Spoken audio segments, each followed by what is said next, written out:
on top of the dam wall. As you can see now, all is dry. Let's go have a look down there. Maybe I'll stick my hand in the mud again, refresh that handprint on the tree.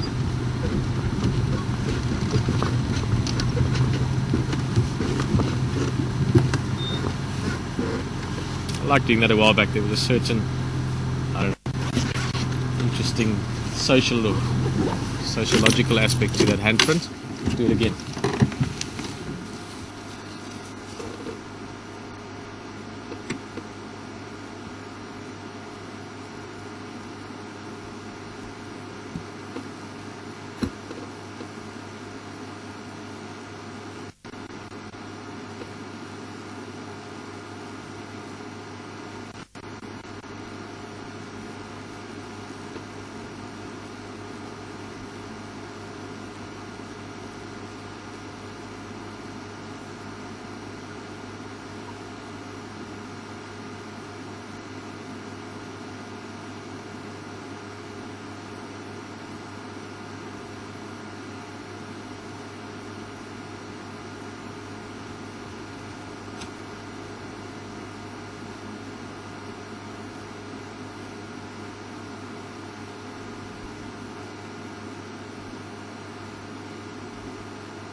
That was almost. Okay, another handprint. We'll go put it somewhere.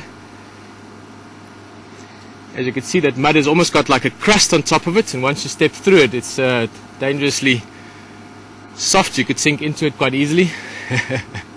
Not in like a threatening way, although as you can see, you can quite easily just slip into it.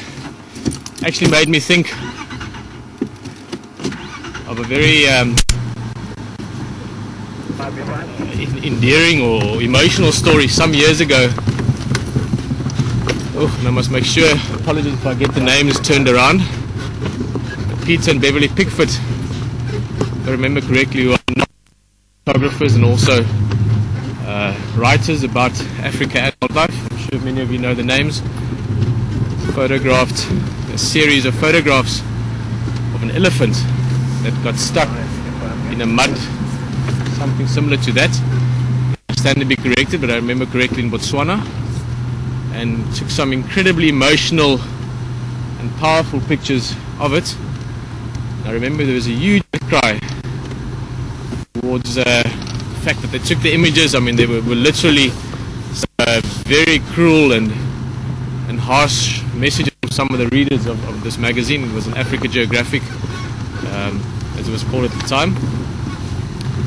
And people saying, well, if we ever find you in the mud, we will leave you there as well, and so on and so on.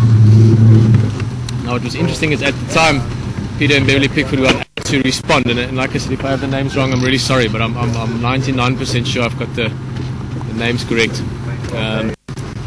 And Mr. Darryl Balfour is also a very, very good photographer who I've had the privilege to work with for some time at Juma, actually, some years ago.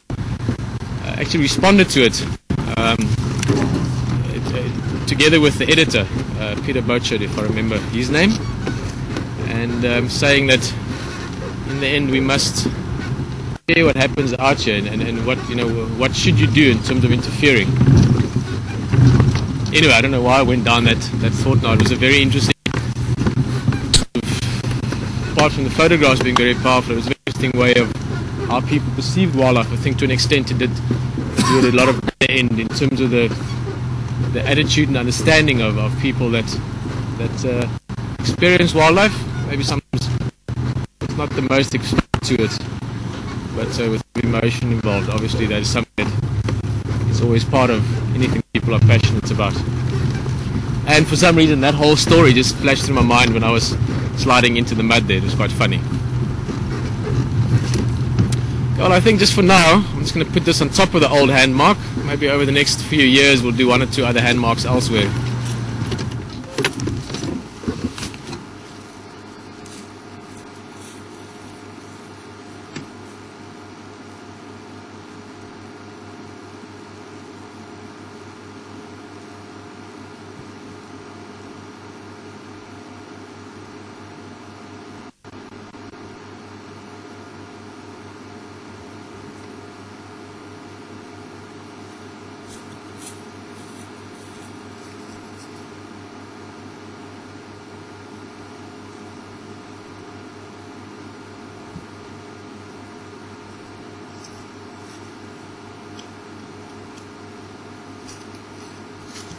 can be a bit messy. Oh, is it cloth that's normally here? No, it's your t-shirt, Alex, it's fine. We'll make another plan.